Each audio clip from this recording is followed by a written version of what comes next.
there's no plan for Venezuela going forward. Yeah, I know. They're going to say that. I used to be a senator, too. That's what you always say when it's the other party. The bottom line is we've gone into great detail with them about the planning. We've described it to them. In fact, it's not just winging it.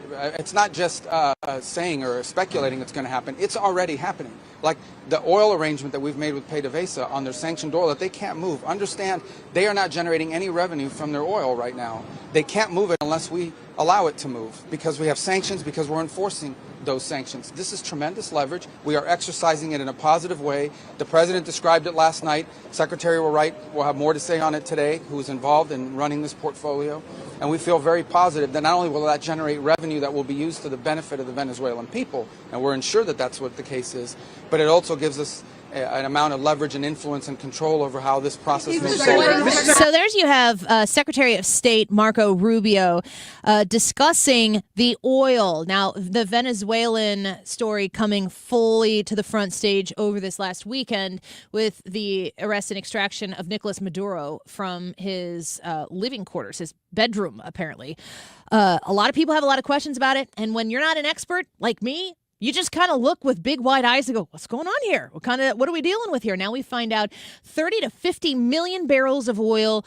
President Trump and the administration said, we're gonna handle that. We're going to take care of that. So what's at stake here? Let's talk to an actual expert about it. FLEITZ back here with us on the Annie Frey Show, the vice chair of the America First Policy Institute Center for American Security, among many other accolades. Fred, welcome back to the show. It's an honor to have you with us. Hey, Annie, good to be here. Well, thank you so much. We were talking a little bit earlier in the show. I've got a few different things that I want to ask you about, but you have a lot of experience as a CIA analyst, a House of Intelligence Committee staff member about certain types of operations that folks like us, we've got no idea what goes into an operation like the Maduro arrest. And I was talking with my co-host Ryan here about, some boys in their backyards talk about being Delta Force and Navy SEAL and having the opportunity to do a mission like this. How much goes into a flawless operation like what our services were able to do in the arrest of Maduro?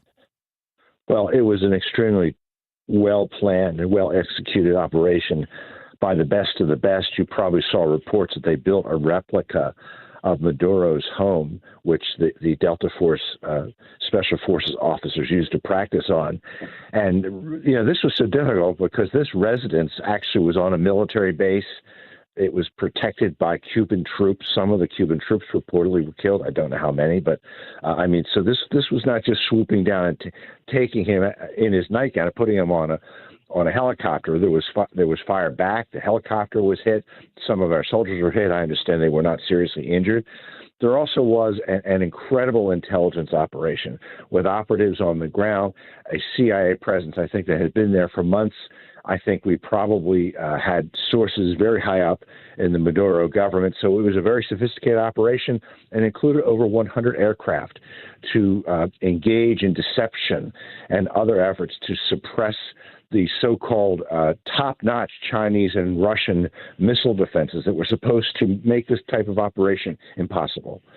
Yeah. I mean, even listening to you say that, I don't know if it's the tone of your voice, Fred FLEITZ, but I have goosebumps thinking about the risk it takes to have the resolve to go in and do what our forces were able to do and to know the drill, the planning. So many people have to participate in making this flawless because it really could have gone very badly. The story today could be very different than the one that we have. It was risky, but it was also well planned. It was planned by military professionals who know what they're doing. They know what reasonable risk is. It wasn't done on the spur of the moment. I mean, this was underway for many months, and it is a kind of operation that no other country could have pulled off. Yeah, and it's good to be on this side of that. I want to ask you a question. It's just something that's rolled around in my brain, and maybe there's nothing to it. But it was kind of strange to me that in Venezuela, there were so many security guards around Maduro that were Cuban. Why would he have Cuban security around him? You mean Venezuelan security around him? Well, he had Cuban security around him, Cuban secure intelligence officers, yeah. Cuban troops, because his country is so corrupt, because his military is broken. He has to rely on Cuba to defend himself. And I thought that was probably an impenetrable shield, that we would never get through that. What the Cubans do is that they provide intelligence officers and soldiers. They also provide doctors almost for free in exchange for oil, because Cuba has no oil and they have a broken economy. So they use services and security to pay for the energy that Venezuela sends them. Fred FLEITZ speaking with us right now, former NSC Chief of Staff, CIA analyst, House of Intelligence Committee staff member, and vice chair of the America First Policy Institute, Center for American Security. You mentioned oil there, valuable to Cuba, but let's be honest, valuable to everybody on this green earth. So that has been the latest 24-hour news cycle, a main point of conversation. The left says that the reason we did this was only for the oil.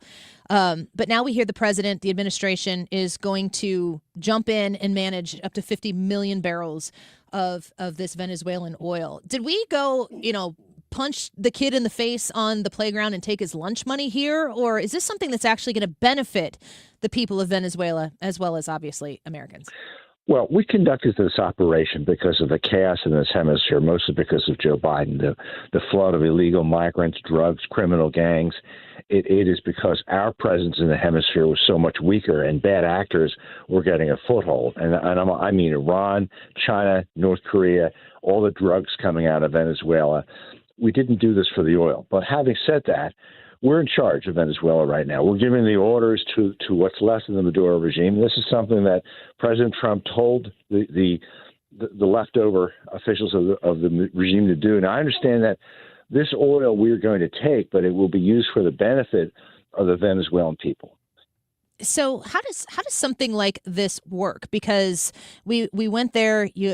I guess you could say you were liberating the people of Venezuela. I don't know if anyone's gone as far as saying that, but that's the way I see a lot of reaction on social media videos. I've been doing a lot of translating of posts that are written from Venezuelans and reading the types of things that they're saying. How does the Trump administration, the United States of America, manage what is now left in Venezuela without it being a regime change effort? That is the most important question to ask. It's what all MAGA people are asking right now. And I will tell you that this operation was done in the shadow of the disastrous occupation of Iraq in the second Iraq war, when we did away with the Ba'ath Party officials who were running the Iraq government, let the military go. This led to a power vacuum. It led to an insurgency. What they're trying to do here is to try to find a way to transition from the existing government, where they will eventually set up elections. We will vet people in the government to see who we can keep, because, frankly, the entire government can't be replaced. The entire government can't be fired. We found that out in Iraq. I believe that there are a number of senior people in the government who we bought off or made a deal with before Maduro was released to agree to work with us after he is gone. So it's complicated because the cartels have a strong presence there. There are Maduro loyals who will not want to play ball. But this is what we're doing to avoid a situation where there are American civil servants and soldiers in a nation-building operation, which Trump is not going to do. I'm thinking as you're saying this, what was at stake and the risk it took, but of course the effort, the planning that goes into mitigating that risk when you take an operation like this on. Fred FLEITZ speaking with us right now. What if we didn't do anything? I guess that was the Biden plan, to say, shake your finger, bad Maduro. You're not doing good things there in Venezuela. We don't like the narco terrorism. You're not respecting the will of your people. You're a bad boy. And then just saying that and then being like, okay, that's it. That was the policy. What is the risk of the United States not having the cojones to do what Donald Trump had the cojones to do? Well, look, this is a narco-terrorist regime. 25% of the people left because of how repressive this regime is, because they broke the economy. And, you remember the video of thousands of people coming across the southern border. Well, there was a reason for that. It was instability in this hemisphere. It wasn't only in Venezuela, but a lot of it was coming from Venezuela. And Venezuela's instability was spreading into neighboring nations. We also know that Russia, China, Iran, Hezbollah had a presence in Venezuela. The Chinese spent billions of dollars to install two corrupt pro-China dictators in Venezuela. And the reason they did that is because they wanted the oil super cheap. So they lost that investment. They've lost that source of oil. So this is really resetting international relations that was really tilted against us because of the corruption and the breakdown of Venezuela. Yeah, the ripple effect of this action on pretty much every facet that I can think of economically, in a trade sense, in a superpower sense, in a neighboring sense here in the Western Hemisphere. We've seen reactions from Colombia, from Brazil, from other areas around there. I mean, everybody is at least paying attention right now in a way that they weren't maybe last week. I think that's right. The Colombian government is paying attention. They have a corrupt government which is involved in the drug trade also. And more illegal drugs come to the U.S. from Colombia than from Venezuela. I think we've sent a message to that government. That has to stop. And the amount of drugs that come into this country are just fantastic. And they're not just coming in over the border. They're coming in by ship. I don't know if you know that in Venezuela, they actually were building mini submarines to smuggle drugs off the coast of Florida. After they took the drugs out, they would just abandon them because the drug trade was so lucrative. How quickly do we here in the United States, from attempting to stop the narco terrorism in its tracks, how quickly will that reflect in the drugs that are used, the deaths that are recorded? Will that be something that is measurable and in any near future? My understanding is that there already are measurable results from the closing of the southern border. But I think this blockade of Venezuela and the threat to other drug exporting states in South America, it's going to have a huge effect on the drug trade. Of course, there's also Mexico. And President Trump has talked about how the president of Mexico did not want his help in dealing with the cartels in Mexico.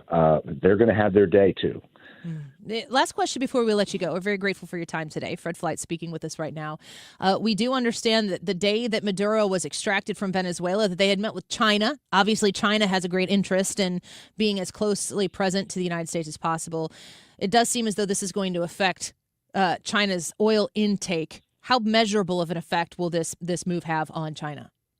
Well, the Chinese are furious, and they complained at the United Nations Security Council this week that this is a violation of international law.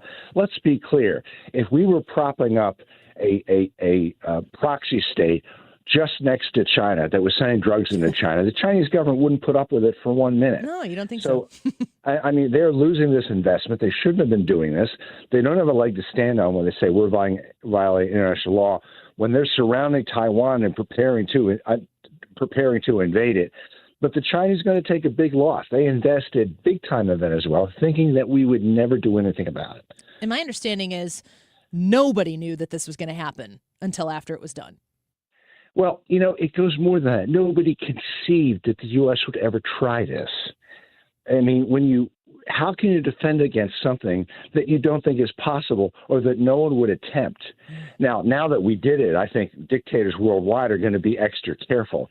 But nobody thought this was possible. They thought that the defenses provided by China and Russia made it far too dangerous to attempt such a thing. And he was supposed to be surrounded by Cuban troops. Well, he was, and we beat them. Well, Fred FLEITZ, what a great conversation this has been. Thank you for bringing some factual understanding from a greater depth than we could ever obviously provide here. We look forward to having you back to continue to discuss because we know the story. It's not over yet. Great to be here. Thank you so much. The Vice Chair